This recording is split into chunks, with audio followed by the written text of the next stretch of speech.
For centuries, humanity has been striving to create the perfect game. Chess, soccer, battleship. Yet despite all the trial and error, not a single one has been good. Until Tic Tac was born.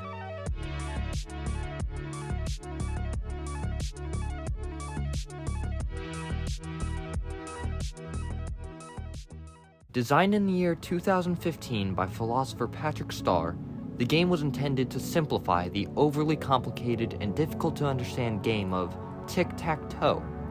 And suddenly, the world changed. Taking place on a 2x2 grid, the board of Tic Tac contains some of the most thought-provoking and complex tactical patterns seen by humanity. One player will go first and draw an X, a shape made up of two intersecting diagonal lines on one of the four sections of the grid. The second player will draw a circle on one of the remaining three tiles. The players will continue to make moves until one player has achieved a tic-tac by creating a configuration where two of their own symbols form a consecutive line. While it can be mildly enjoyable for casual players, at the top level, a single game can utilize each layer of the brain's functionality.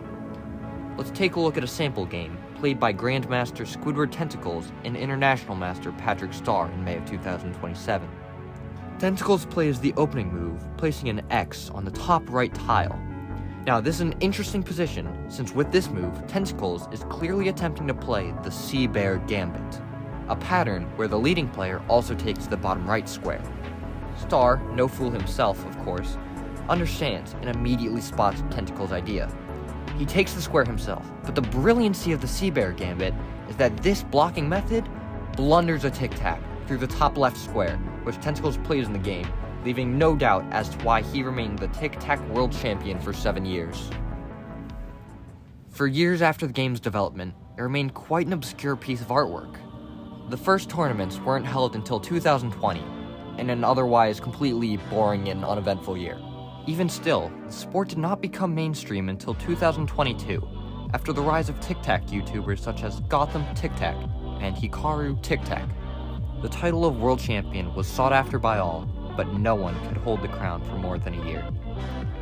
Until Squidward Tentacles came along. After his first tournament in 2025, his skill on the Tic Tac board was apparent. He was able to win the title of Tic Tac champion, then managed to hold on to it in 2026. Then, he just would not stop winning. The tactics he developed, such as the force sand opening, the trombone gambit, and the en passant but for Tic Tac, they all displayed how Tentacles' mind seemed to be designed specifically for the noble sport.